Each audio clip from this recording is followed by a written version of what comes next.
This episode is brought to you by Shopify. Upgrade your business with Shopify, home of the #1 checkout on the planet. Shop Pay boosts conversions up to 50%, meaning fewer carts going abandoned and more sales going cha-ching. So if you're into growing your business, get a commerce platform that's ready to sell wherever your customers are. Visit shopify.com to upgrade your selling today.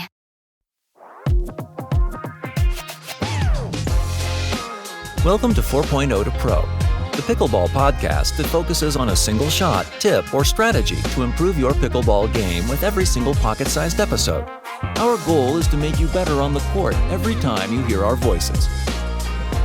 Ladies and gentlemen, welcome to another episode of 4.0 to Pro, your pocket-sized pickleball podcast. We teach you a single shot or strategy every single episode. I'm Michael O'Neill here in sunny and windy Long Beach, California, joined by my good pal, Mircea Murariu there in Boca Raton, Florida. What is up, dude? Hello, my friend. It's nice and sunny, a little bit humid, and perfect day for a little pickleball today. So last episode, I introduced you as the professor, but I've gotten some feedback that there's another professor. So Correct. we need you guys.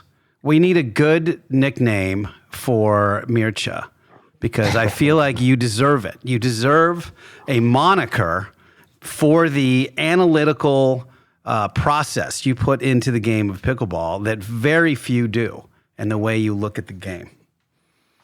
Well, thank you, but obviously that's not anything I can help with. So That's right. So this is for you guys. If you've listened to a million shows with him now, you know what he's bringing to the table. We need a good moniker.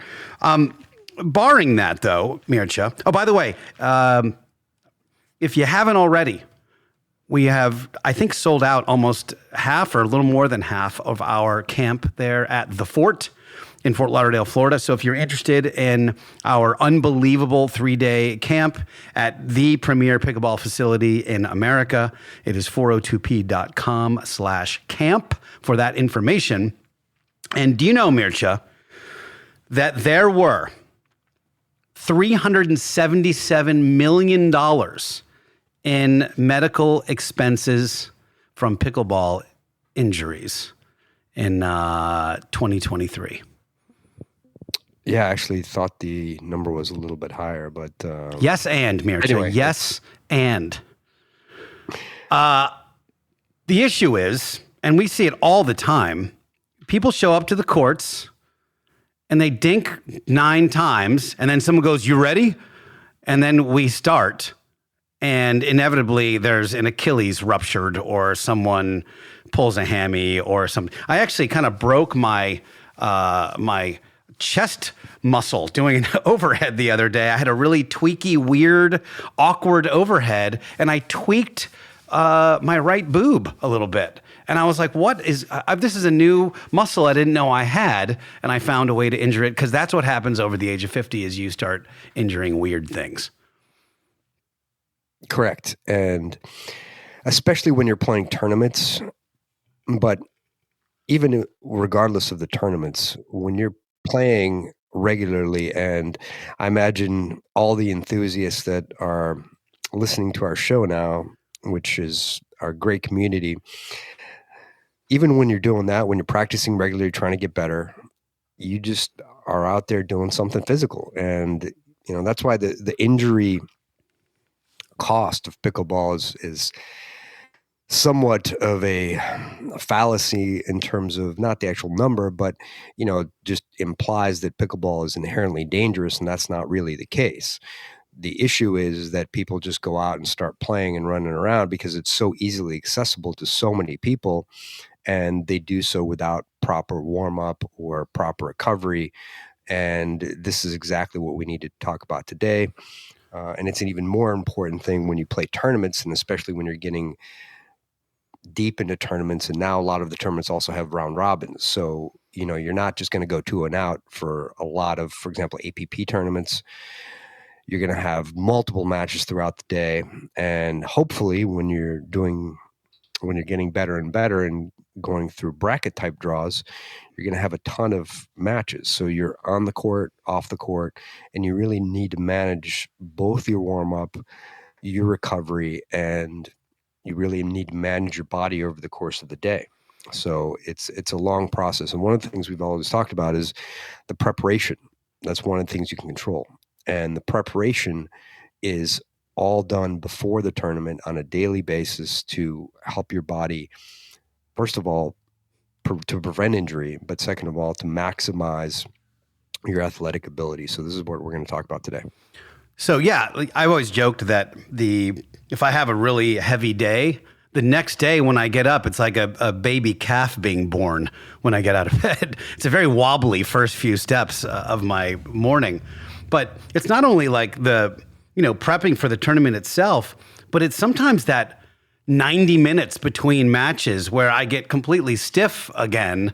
And it happens like 2 or 3 times during the case, during the run of a tournament day or something. So, thankfully, we have someone who's coming on the show today that specializes in such things, that most of these injuries, by the by, are older adults. They're 50-plus adults, and that accounts for 87 to 90% of injuries on the pickleball court, which is pretty ironic, by the way, because very often when I see young tennis players come on, they're all used to, warming up, and it's so strange to see the older people just get on and just start playing, which is crazy. Yep. So this gentleman is not only a native Chicagoan, but we ran into him there in Phoenix, Arizona for the NPL Combine. He's a very strapping man. He's very tall, very athletic kind of guy. You have worked with him a lot.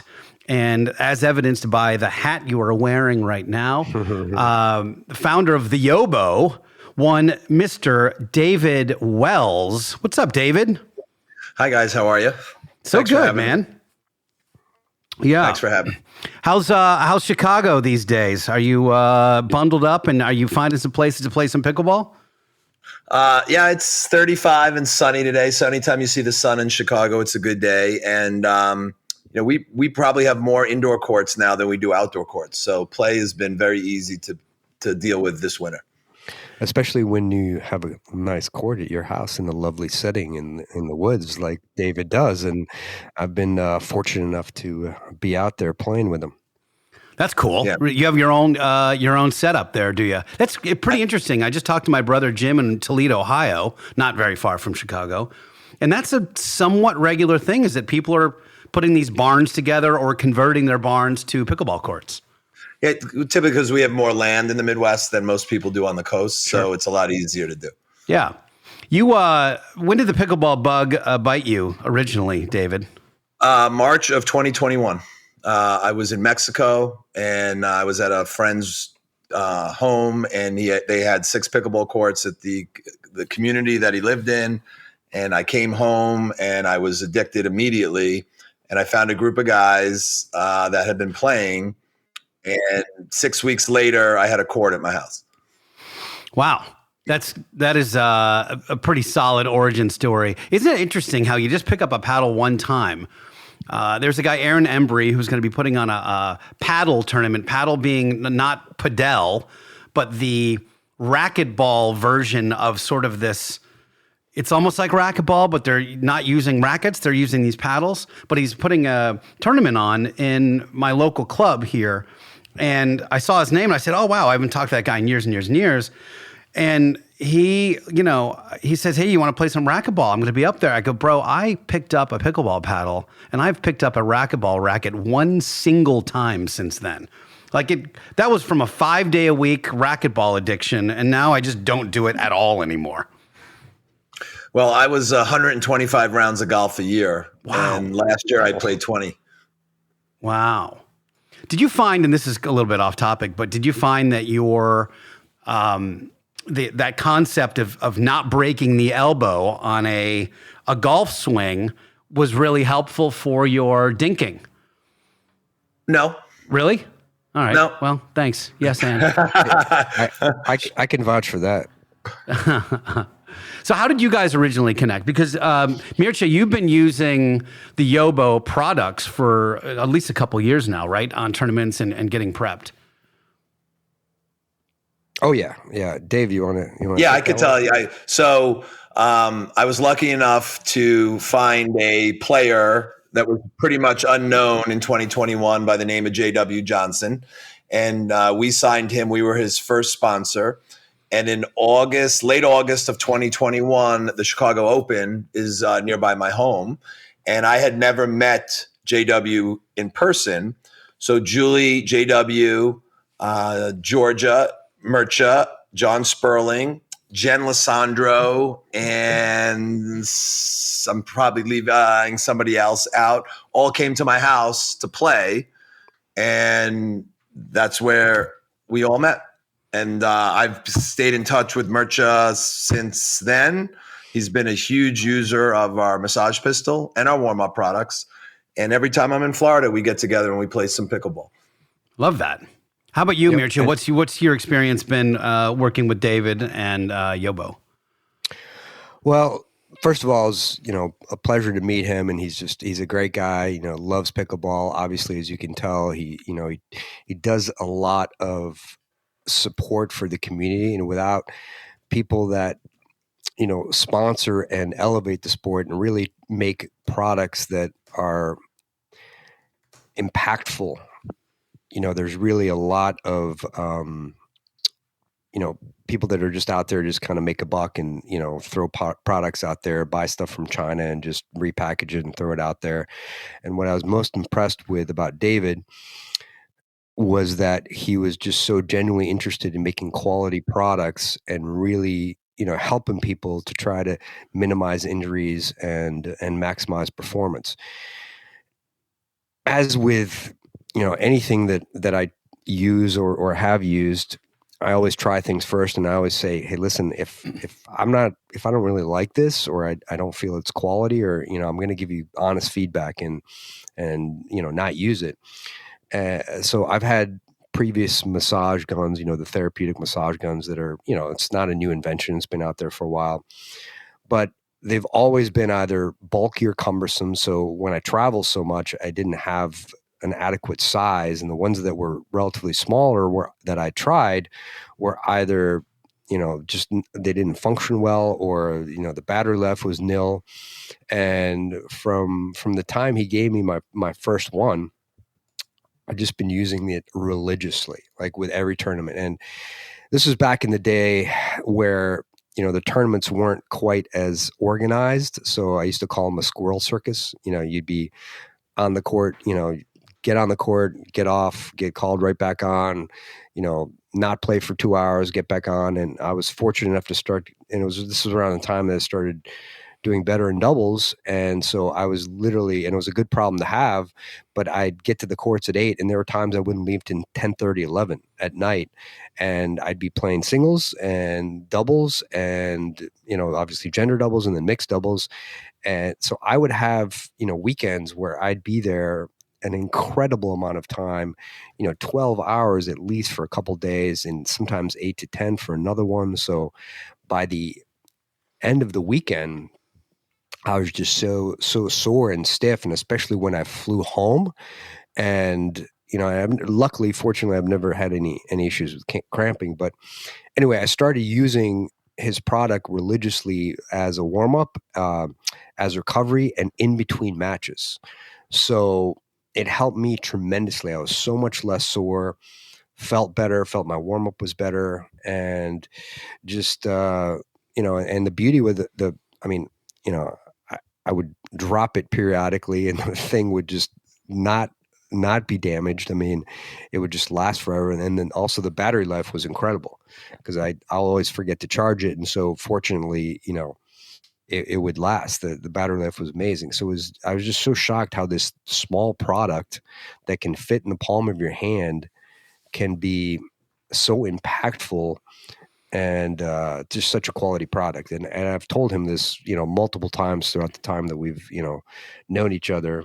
And if you're going to only do one thing, I would recommend doing that one thing is get a quality massage gun like the Yobow and just use it religiously, and it'll dramatically decrease the injury risk. And you're doing calves and quads and like, is that part of your regular warm up? Is that you're doing probably your right arm, calves and quads and whatever else you can reach, hips? Yep. And I sometimes have, sometimes my partners or friends, they'll do my paraspinal muscles in the back. And then I'll do sometimes, my chest and shoulders and my arms. Mostly I'll do my adductors and quads, sometimes my IT band, so the lateral aspect of my thighs. I did the calves a lot. I had one serious injury during pickleball, actually playing singles with Anna Lee Waters, and I hit a return, and I'd been playing for 2 hours and felt fine, hit a return and just felt like someone shot me with a BB gun, and actually had I thought it was my Achilles, but fortunately it wasn't. It was my calf.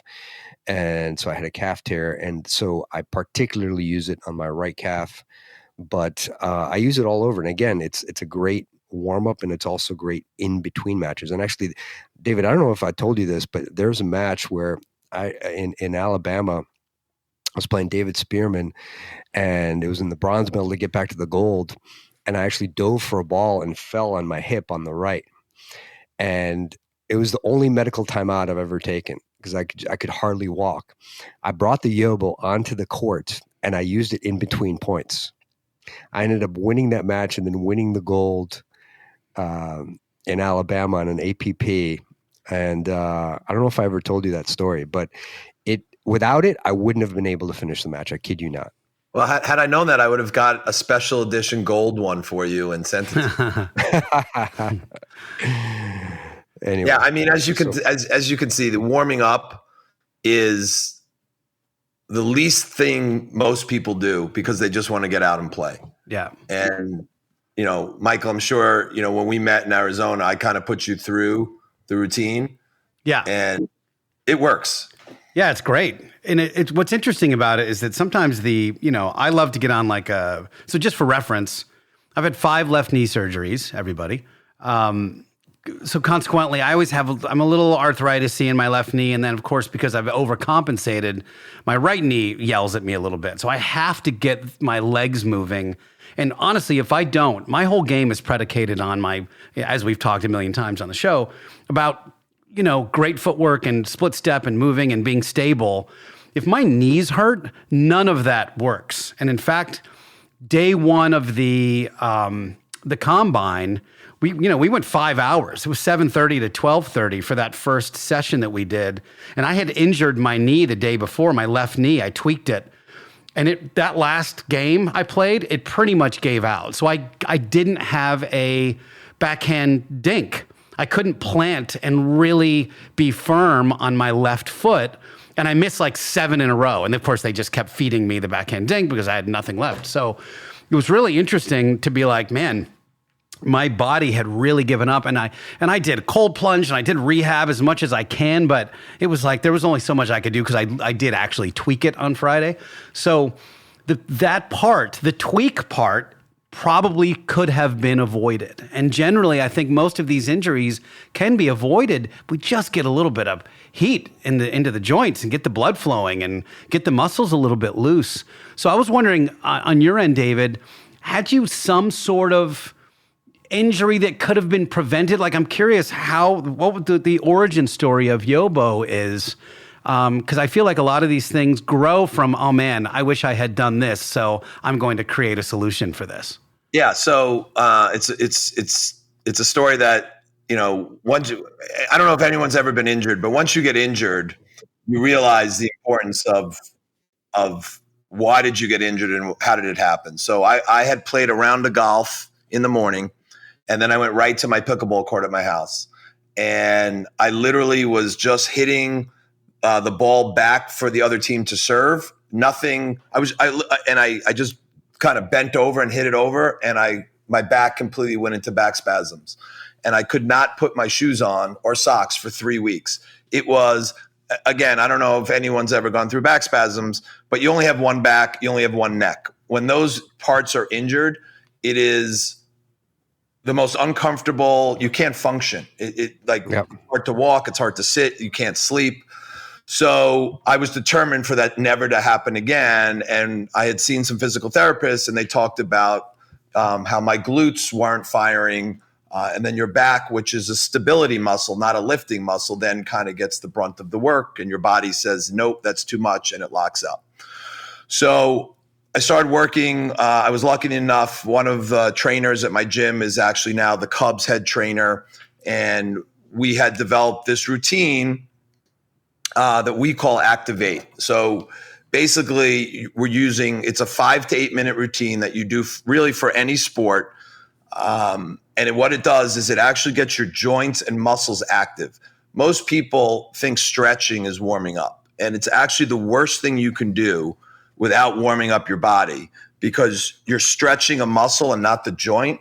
And what happens is that's where you start to pull muscles and get cramps, because your joints, where everything is connected, are not warm. So our bands, we have 2 bands. We have an upper body band and a lower body band. They both work, obviously, one for the lower body, one for the upper body. We have an activation ball, which is a little gyroscope type ball that you use for your wrist, your forearm, your bicep, and your shoulder. And we have some wedges that you use because most of us can't get the flexion when we do a squat, so we're not doing them correctly. This allows you to get in a proper squatting position, stretch your Achilles and your calf. We work with physical therapists, strength coaches. They design the routine based upon universal sports. And I can tell you this, 100%, I mean it, 100% of anyone that's done the routine literally says, I can't believe how much different I feel from doing the warm-up in 5 minutes and playing, and how much lower they're getting on dinks, how much able to move lateral movement. And when they're done playing, how much better they feel. That's, I was just in Murch's neck of the woods. I was at the Delray Tennis Center at Open Play last week. And I actually filmed, it opens at 7:30, and there were about 20 people waiting to get in. They all get in. They all go right to the courts. These are all 50-plus people. Nobody warms up. They all dink like 3 or 4 times, and then they get right into it. And within 30, 40 minutes, you see guys hit shots that are just out of the reach because these guys can't bend. People blame it on age. But when you look at the top guys, Murcha, Witskin, Onsens, they take care of their bodies. They all warm up correctly. They stretch after they warm up, and they do stuff to help recover. Age has nothing to do with it. It's just doing the proper warm up to get your body ready. It's simple science. The stats back it up. And our goal is to change people's habits and just put in that 5 minutes before you play to do it. Well, you've created this really cool, it's almost like a little backpack. It's the Backpack Plus, and it comes with the massage gun. It comes with everything you need in a really cool mesh bag that fits inside your pickleball bag. You can pretty much take it anywhere. Comes with a bunch of warm-up bands. It comes with the wedges to stretch your calves and that kind of thing. And it's got the massage gun, and it's got the gyroscope ball, which I love. Like, when I first get to my courts, if I can, I will always try to do a little exercise bike, because that's really good for my knees to just get all that repeated motion. And I'll have the gyroscope ball in my right hand as I'm riding. So I'll do like 5 minutes of that before I then get to the courts and actually start stretching and using the bands. It is an absolute night and day difference if I do that versus I don't. Like, maybe I'm running late and I have to run right to the courts. At best, I can do a few jumping jacks or something like that, or, try to run around the courts a little bit. But having that like 5-10 minute warm up routine immediately, instead of, doing the thing that we all talk about, like, that first game is just kind of getting the trash out as your body starts getting warm and get going. I don't need to do that anymore. I can actually be there and be productive and have a really good first game because I'm warmed up correctly. And we sell a kit with the backpack, which is called the Body Activation Kit. Plus is with the massage gun, and then the backpack without the plus is without the massage gun. So if people have their own massage gun that they like using, great, they can use that. Yeah. The activation ball also helps with your backhand flick. Yes. And it also helps with a two-handed backhand. It helps get your opposite hand a little bit more ambidextrous. Obviously, most people when they're using their offhand, it just doesn't feel right. the activation ball helps kind of train those muscles back to your brain so you could start using them. Yeah, it's perfect. It's really great. I have a weird little, advantage because I've been a drummer forever. So I have very strong forearms and I'm used to the kinds of exercises I would need to do to warm my arms up. And I've just been doing that forever and ever and ever. But when you say that the ball can really activate for your backhand flick, it makes a huge difference because you really have to pronate your wrist and really stretch. If you want to get that flick correct, you really have to move your hand and your arm in a very awkward, unnatural way to get the thing you need, and really easy to tweak that forearm muscle and or start developing tennis elbow from it. You are correct. Yeah, one of the things that I do is I do a lot of this on my own before I get to the courts for the tournament, because what happens is a lot of people, they go to the courts and you have to try to find your partner. You got to, get water, maybe go to the bathroom, you got to find your court to warm up. And you also, it's a social thing. So we all love the community. And what happens is you get there and you see all your friends and, people say, hello, how's it going? And so you just don't have the time to focus on a truly, regimented warm up. So I like to do it either back at the hotel or if I'm home, I'm doing it at home. So one of the things that I would suggest, if people, really get serious and want to do their own routine, they can do some of the stuff at home, or if they want to do it in the parking lot, or there's a ton of places you could do it, or if you want to just find a quiet spot. But in order to do it properly and in a methodical, effective manner, you kind of need to be a little bit of, a little bit not isolated, but, have some solitude with it. I think that's one of the things that I would recommend.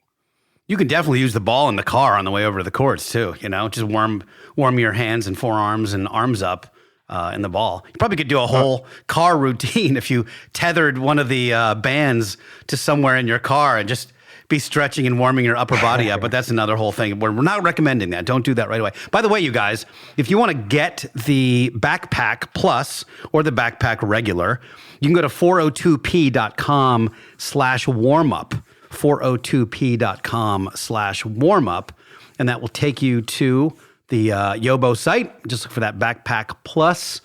And if you happen to get there another way, you can use the promo code 402p at checkout I forget what the discount is. I should know that, but I don't know that off the top of my head. Is it 10%? 10%. 10%. Okay. Yeah. So 10% off. It's funny you mentioned the car, but I actually use the Yobow, the therapeutic massage gun. I use that in the car on the way over. I use it after. So I actually use it a lot in the car, especially when I have a tournament in Florida and I've finished a long day and I have a, 3 to 5 hour drive home, or if I'm coming, from Naples or, Picton or whatever. It really, really helps a lot. Yeah, I love it. I love the creativity. The important part is you have to start warming up, you guys. It is a critical part. We're still at the beginning of this year. It's only April. Like, you don't want to take yourself out for the whole year because you didn't spend literally 5 to 8 to 10 minutes warming your body up for this thing where you're doing massive dynamic movement and 300 lunges and, burst movement. It's just, it's so preventable. So let's just prevent it, you guys. I feel like that's just the way to go. Yeah, I kind of give it the texting and driving thing. A lot of people text and drive knowing they shouldn't, thinking, nothing's happened. But the longer you go, eventually you're going to have an accident or some event will happen. The longer you go with your body not warming up your joints, the sooner you're going to have an injury. Yeah. And I don't know about you guys, but I'm a miserable injured / sick person. I've had 2 serious injuries. One was a plantar fascia tear while playing squash, and then the calf tear. And both of those were fortunately very temporary. But and all the people around me can vouch for this. That was not pleasant to be around because I just hate not being active. Just hated it.